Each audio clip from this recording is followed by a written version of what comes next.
Rewind කරන්න පුළුවන් නිසා මුකුත් මගේ වෙන්නේ. BOTV TV බලන හොඳම විදිහ.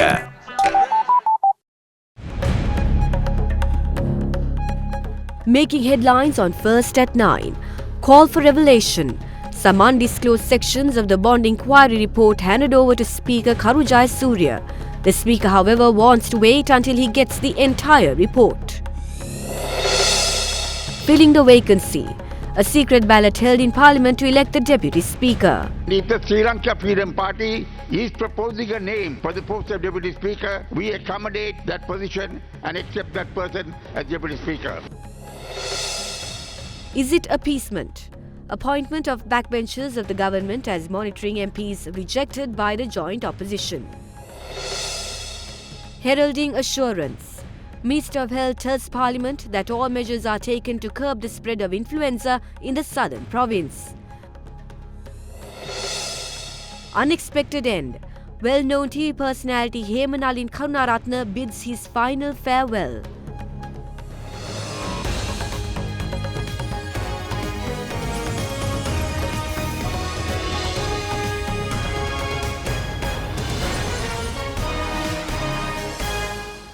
A very good evening and welcome to First at 9. I'm Katharina Chang. Now on to your top story tonight. Officials at the Presidential Secretariat today handed over several sections of the bond inquiry report to Speaker Karujai Surya, which were undisclosed thus far. Addressing Parliament, Speaker Jayasuriya said sections from C350 to C360 have been made available to him. Parliamentarians, I would like to inform that I only received few documents from section C350 to C360 of the Central Bank Bond Commission report. Therefore, as unanimously agreed by the Parliamentary Working Committee today, I will present the complete report once I receive them.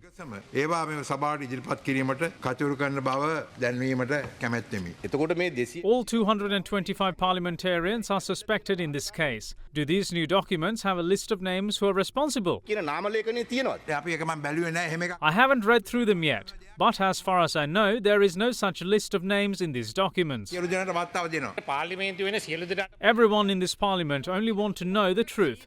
Today you received the documents from C350 to C360, but you haven't received any of the documents from C1 to C349 yet. We ask them to send all these documents. Can you guarantee that documents up to C349 will be presented to Parliament?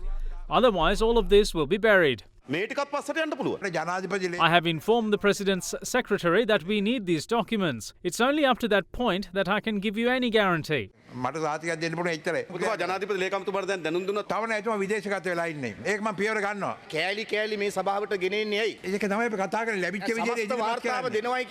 So this is an attempt not to present the complete report to this Parliament. Show us what you have received today. There is no point waiting for this so-called complete report further. It is your responsibility to clear the names of these parliamentarians. All of us here at the Parliament are shouting at each other over this issue, while the culprit, Arjuna Mahendran, is happily living in Singapore. This situation has disgraced parliamentarians and ministers in this country. We have no objection about taking legal action against any responsible individual who has taken money, made phone calls, or involved in any way when it comes to this case. The Campaign for Free and Fair Election handed over a letter to the Speaker of Parliament requesting him to obtain affidavits from all members of the Committee of Public Enterprises, confirming that they did not accept money, gifts or election aid from Perpetual Treasuries Limited or its subsidiaries. The Executive Director of Cafe Kirti Tennakoon handed over the letter to the Speaker, casting doubt over the Corp's integrity as its former members are accused of accepting money with relation to the bond scam at the central bank.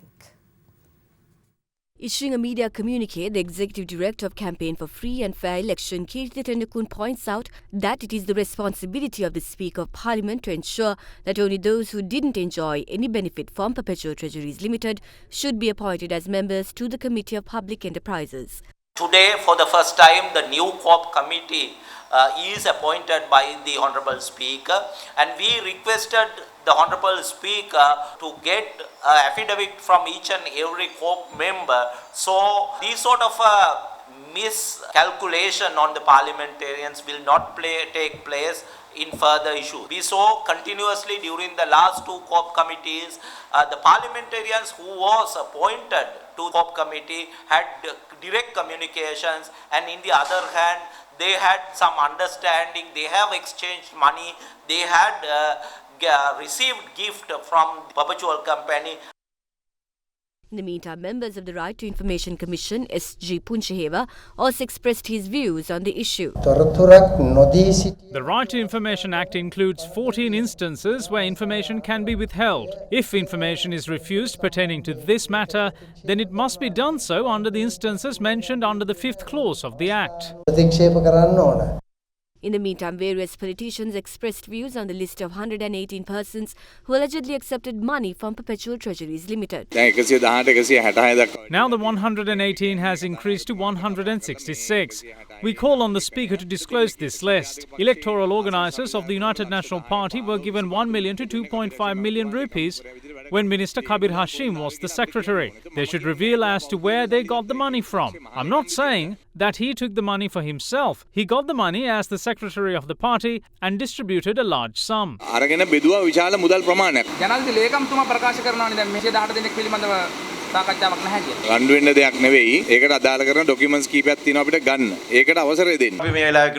challenged Minister Dayasiri Jayasekara to reveal where he saw the names of 118 parliamentarians. At least tell us the names of 10. A new Deputy Speaker was elected in Parliament today, with parliamentarian representing the Monaragli district from the United National Party, Ananda Kumarasiri, being appointed to the position. He contested for the position with UPFA parliamentarian Sudarshini Fernando Pulle. A secret ballot was held to elect the Deputy Speaker, and MP Kumarasiri claimed 97 votes, while MP Fernando Pulle secured 53, giving MP Kumarasiri a majority of 44 votes. With parliamentarian Tilanga Sumitipala being among the group of 16 members of the SLFP who recently withdrew from the government, opinion was divided over whether MP Sumitipala could still hold the position of Deputy Speaker in Parliament. In this backdrop, MP Sumitipala informed the President that he will be stepping down from his position of Deputy Speaker. Once the Parliament convened today, Speaker Karu Jayasuriya informed the matter to the House. Parliamentarians were then given the opportunity to nominate suitable candidates for the vacant position. Accordingly, UMP MP Buddhika Pathirana nominated Member of Parliament from the Monaragli district, Ananda Kumarasiri, for the position, while MP SP Dissanayaka nominated parliamentarian Sudarshini Fernando Pulle. Speaker Jayasuriya informed the House that a secret ballot must be held as 2 candidates have been nominated for the position. However, Leader of the Opposition urged the members of the government to nominate an SLFP parliamentarian for the position instead of a UMP member. In fact, the Prime Minister telephoned me some days ago in regard to this matter and spoke to me.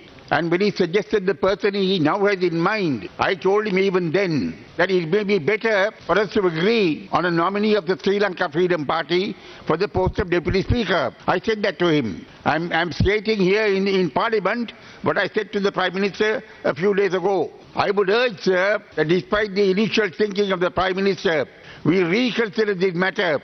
And if the Sri Lanka Freedom Party is proposing a name for the post of Deputy Speaker, we accommodate that position and accept that person as Deputy Speaker. Honourable the Leader of the Opposition, convention is 2 members from the government, not 2 members from the opposition benches. And when the government first suggested a member, it's you all who opposed to it, not us. SLFP ministers asked me, I said, all right, we have no objection, speak to the others. So when you all objected, we came up with another name. That's all. I mean, basically, we have to keep it within the government ranks. We have all worked together. The SLFP withdrew that candidate. Not that we went and told the SLFP we don't want that man. As a result, now we have no one from the SLFP backbench in the government ranks. So therefore, we have no option but to propose someone from the government side who's a backbencher. So I would ask the Leader of the Opposition to support us in upholding it. That's all that we are saying. Members of the JVP and Tamil National Alliance abstained from voting. Votes were calculated under the purview of the Secretary General of Parliament, Dhammika Dasanayaka. Accordingly, parliamentarian of the Monaragla district, Ananda Kumarasiri, was selected as the Deputy Speaker of the 8th Parliament with a majority of 44 votes. Ananda Kumarasiri Mettuma. Parliamentarian Ananda Kumarasiri has been elected as the Deputy Speaker after receiving 97 votes in his favour. Parliamentarian Sudarshini Fernandopulle only received 53 votes. 1 vote is invalid. I thank all of you for trusting me with this responsibility. I expect to carry out my duties while upholding the honour of this Parliament as well as its members. This was a historic moment because it was the first time a woman's name was nominated for this position in Parliament. It wasn't Sudarshini Fernandopulle who lost today, it was a woman. But a woman's name being nominated for a higher position in Parliament itself is an achievement. We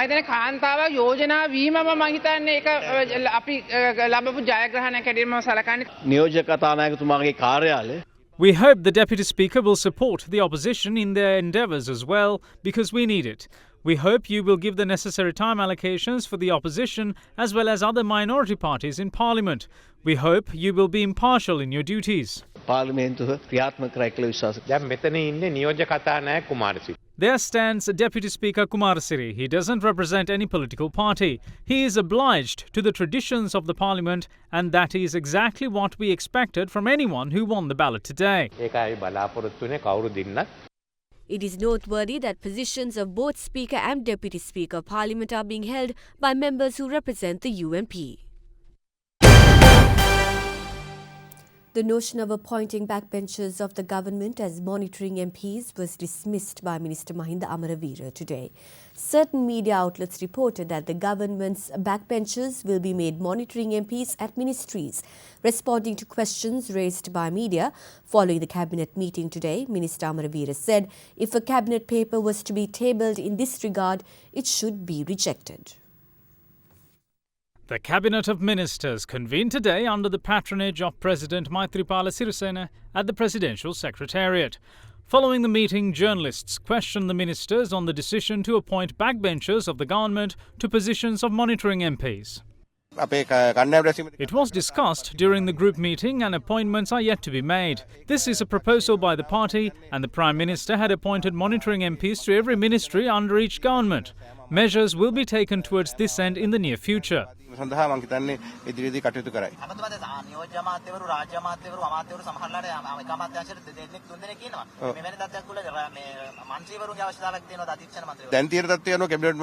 As things stand, some ministers have multiple portfolios, and therefore I think having monitoring MPs is a good move.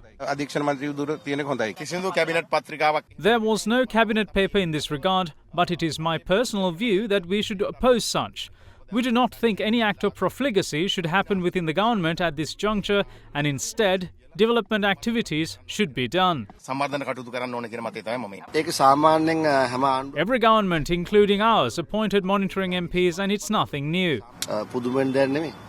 In the meantime, during the media briefing of the joint opposition held today, views were expressed on the issue. These monitoring MPs will get an additional vehicle and 75,000 rupees in payment, with monthly allowances increased by 300,000 rupees. This means that the expenses for a single parliamentarian of the government exceeds 700,000 rupees, and the government is paying this extra allowance to approximately 100 MPs. The motive behind this move is to appease backbenchers to address the pressure mounted by them. The General Secretary of the Sri Lanka Freedom Party, Professor Rohana Lakshman Piyadasa, expresses his willingness to include former President Mahinda Rajapaksa and others in the discussion process on the future measures of the party. He made the remark while addressing media following a discussion held with the leader of the party, President Maithripala Sirisena, at the party headquarters this morning. A discussion on the restructuring process of the Sri Lanka Freedom Party was held under the patronage of President Maithripala Sirisena this morning at the Sri Lanka Freedom Party headquarters. Preliminary discussions were held on how to get ready for the upcoming elections and how to move forward with the party restructuring. හිටපු ජනාධිපතිතුමා ප්‍රකාශ කළා තියෙනවා එතුමා දන්නන්නෙත් නැතුව එතුමාට කියන්නේ නැතුව මේ තනතුරු ලබා දීලා කියලා. ඒක මගේ පරිදියෙන් ඔබට තියෙන ප්‍රශ්නයක්. පොහොට්ටුව නියෝජනය කරන മന്ത്രിවරු චෝදනා කරන ඔබතුමාට හැර වෙන දේශපාලන පරිණතභාවයෙන් යුතු පුද්ගලයෙකුට මේ මහලේකම් ධූරය දෙන්න තිබුණා කියලා. මන්ත්‍රීවරයෙක් වශයෙන් I don't have experience as a politician. Yet, academically and in an intellectual capacity, my share is important. Are they asking to negate my role? මහලේකම්තුමා විදියට ඔබතුමා හිටපු ජනාධිපතිතුමා එක්ක සාකච්ඡා කිරීම බලාපොරොත්තු වෙනද එතුමා දැන් මම සියලුම කණ්ඩායම් එක්ක සාකච්ඡා කරන්න කැමතියි. මහින්ද මහත්තයා සහ වර්තමාන ජනාධිපතිතුමා එකතු කරන්න පුළුවන් වෙයි කියලා ඔබතුමාලා හිතනවා. If Sirma Bandaranaike could establish a government with the JVP which killed her husband, I don't think Mahinda Rajapaksa and President Sirisena can't get together. Minister of Health, Nutrition and Indigenous Medicine Dr. Rajitha Senaratne told Parliament today that the government has taken all measures to control the spread of the influenza A virus. Meanwhile, Director of Health Services in the Southern Province, Dr. G. Vijay Surya also said that the Southern Provincial Council and the Health Ministry have provided them necessary assistance to control the spread of the virus. Director of Health Services in the Southern Province, Dr. G. Vijay Surya, speaking to other Derana, said that all deaths which had occurred in the Southern Province are not due to the influenza A virus.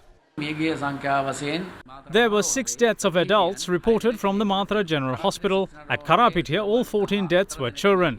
They suffered with pneumonia, and this is due to several viruses. We don't say that all children died due to influenza. Further, we had shortages of junior employees, and Southern Provincial Council permitted new recruitments, and the Health Ministry also allowed us to employ student nurses during this period at hospitals. Accordingly, we hope that we will be able to control the spread of the virus. Meanwhile, answering to an oral question raised by JVP MP Anurakumara Dissanayake, Health Minister Dr. Rajitha Senaratne spoke of the spread of the virus in the south. One MP said that there are 35 patients. That is wrong, and the correct figure is 15. There are 14 children and 1 elderly person. These MPs also questioned me about a vaccine. That vaccine is registered in the country, but I can't decide on it. There is a committee called National Technical Committee on Influenza. If I am asked tomorrow, we can provide that vaccine. But until today, that vaccine has not proven that it works against this virus.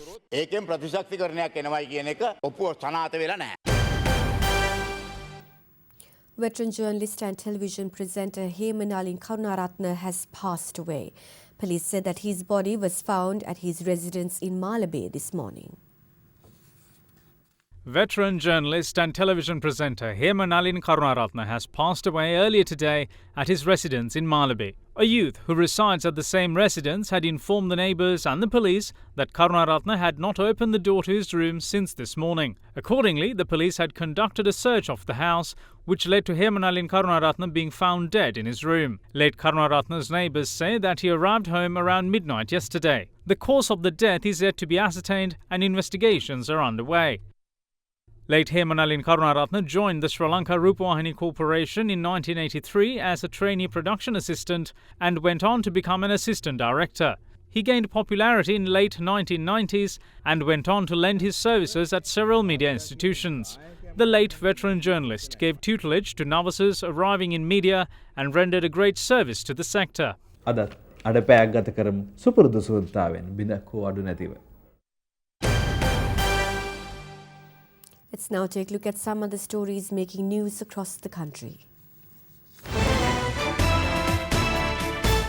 A group of officials from the National Aquaculture Development Authority confiscated 200 illegal fishing nets used for fishing at the Kantale Reservoir.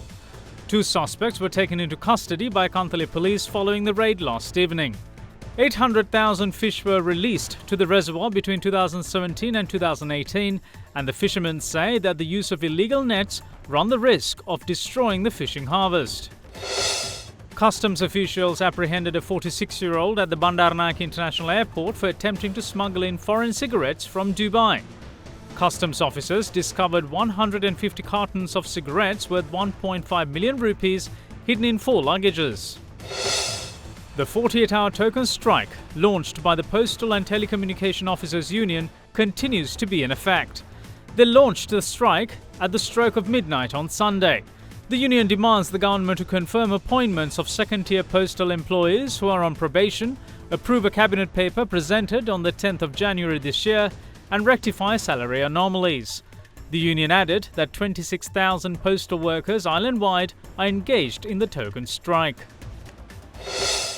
The depositors from the ETI Finance and UB Finance staged protests today demanding their deposits back.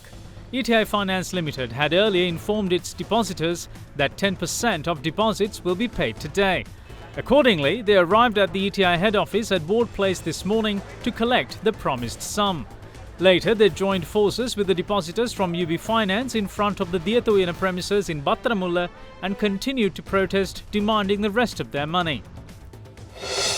A clash between two factions at the Kuliyapiti Urban Council premises this morning resulted in 4 persons, including an urban councillor, being admitted to the Kuliyapiti hospital. A group led by a Northwestern Provincial Councillor visited the chairman of the Kuliyapiti Urban Council to look into the lack of water supply in the area following the recent floods. They charged that an urban councillor who was at the premises with an unidentified group attacked them before the intended matter could be discussed. The relevant urban councillor and his accomplices perpetrating the attack was caught on a mobile phone camera. You are watching Sri Lanka's award-winning news channel, Other Derana 24/7.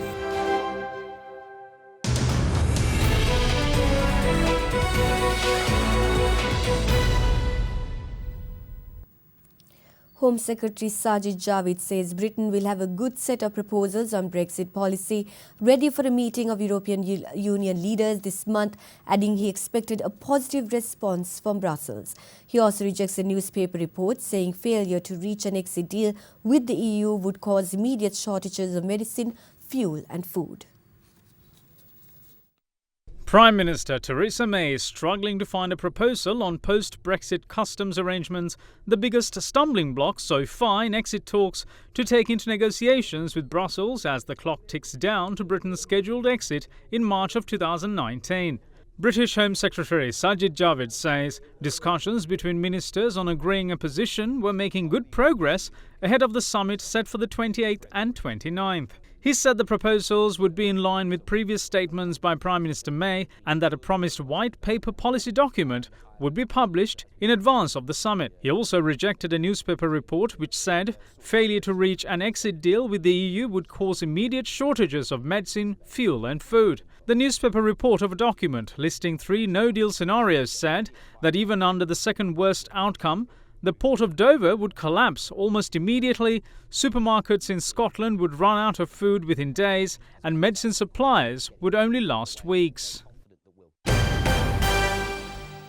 The Sri Lanka Tourism Promotion Bureau now has a new chairman with Dehan Seniviratne appointed to the role with effect from yesterday.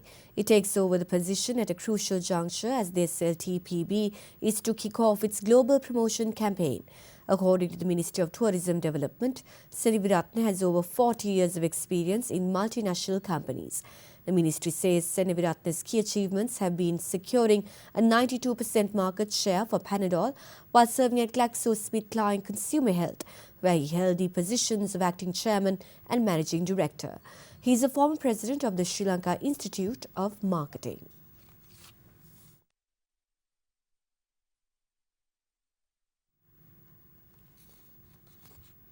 Last Sunday, Kenya sent the first trucks transporting crude oil from the oil-rich but landlocked northern region of Turkana to the port of Mombasa for the country's first oil export as part of a pilot export scheme.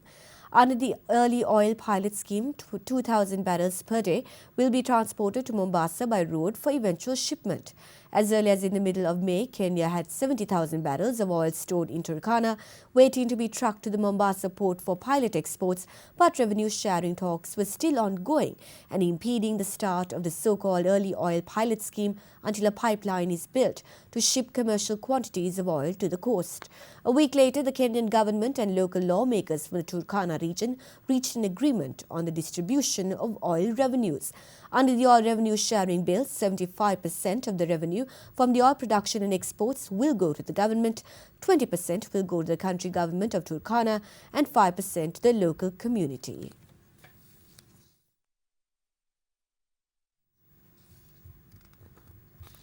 Sri Lankan shares ended firmer today, recovering from their lowest close in over 5 months, hit in the previous session, led by diversified and financial stocks, while foreign investor purchases boosted sentiment. The All-Share Price Index ended 0.23% higher at 6,409.5 and the turnover was 680.6 million rupees, well below this year's daily average of 991.1 million rupees. With that, let's cross over to Himeshi Fernando from the Colombo Stock Exchange for a detailed report. The market capitalization at the end of the day was 2,993.19 billion rupees. Today's foreign purchases were 316.86 million rupees and foreign sales were 133.94 million rupees. There were 3 crossings today and the crossing turnover was 105.26 million rupees.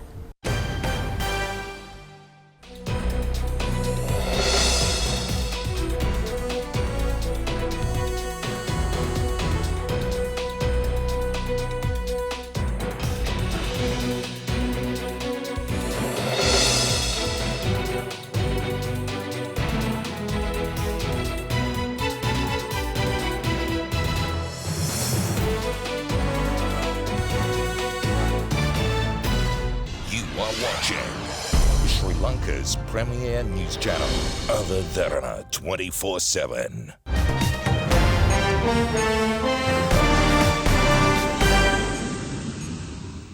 The White House yesterday gave the first indications of a solid possibility of the historic summit between US President Donald Trump and the leader of North Korea, Kim Jong-un, going ahead.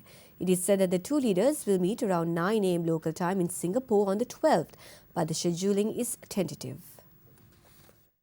The White House says preparations for a summit between US President Donald Trump and North Korean leader Kim Jong-un are going well, and the two are tentatively scheduled to meet in Singapore at 9 a.m. on the 12th of this month.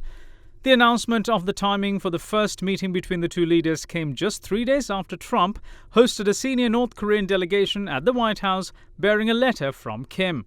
Trump, who had previously cancelled the summit, abruptly announced the meeting was back on. I can tell you the president has been receiving daily briefings on North Korea from his national security team, and I can also tell you the schedule for tentatively for that first meeting will be on June 12th at 9 a.m. Singapore time and take place June 11th, 9 p.m. East Coast time. Our policy hasn't changed, and as the president stated, we have sanctions on. They're very powerful, and we would not take those sanctions off unless North Korea denuclearized. The death toll from the eruption of a highly active volcano near Guatemala's capital on Sunday has risen to 62. A video filmed by a climber from neighboring Acatenango volcano showed Fuego volcano the morning of the eruption spewing lava and smoke. The word fuego means fire in Spanish, and on Sunday, the volcano, which is given that very name, spewed fire, killing numerous people as it erupted near Guatemala's capital. Authorities say the death toll from the eruption has now shot up to 62.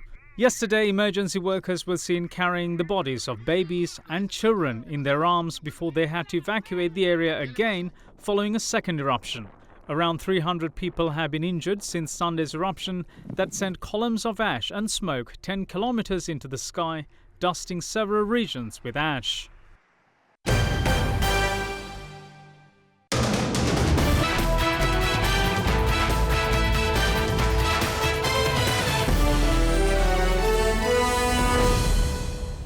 Serena Williams pulled out of the French Open before her 4th round match with Maria Sharapova because of an injury that affected her serve. Men's top seed Rafael Nadal, meanwhile, kept up his march, and Roland Garros has made his way to the quarter-finals.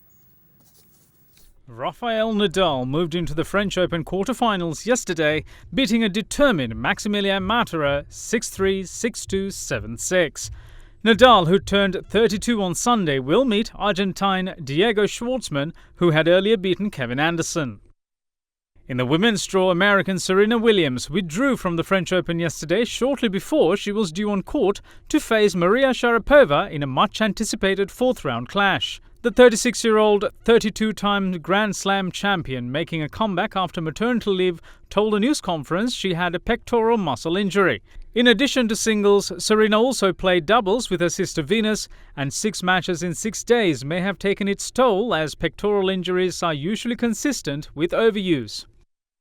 World number 1 Simona Halep meanwhile was in fine form as she blazed into the quarterfinals by crushing Belgian Elise Mertens 6-2, 6-1.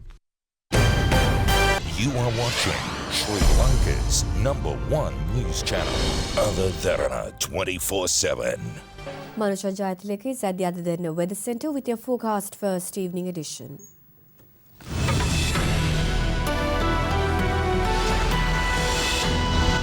A very good evening and welcome to Forecast First. Let's take a look at your temperatures first. Your temperatures are to vary between 21 to 33 degrees Celsius over the next 24 hours, with the highest temperature expected in the Batticaloa district. The lowest temperature, of course, can be expected in the Nuwara district. Moving on to rain forecast, there will be showers in several provinces of the island, including western, southern and central provinces. We can also expect fairly strong winds in the coastal belt of the country as well. That is it from your weather center tonight. Up next is your city by city forecast.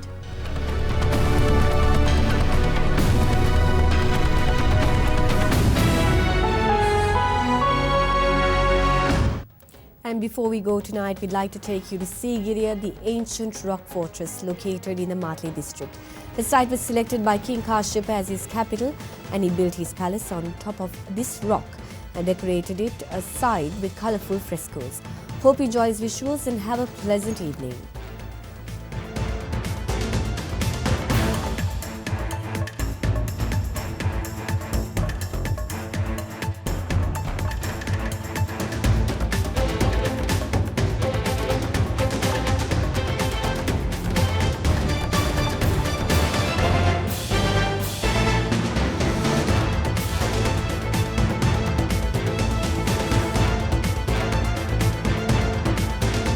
Bringing you the news and information 24 hours a day. This is Sri Lanka's premier news channel, Other Derana 24/7.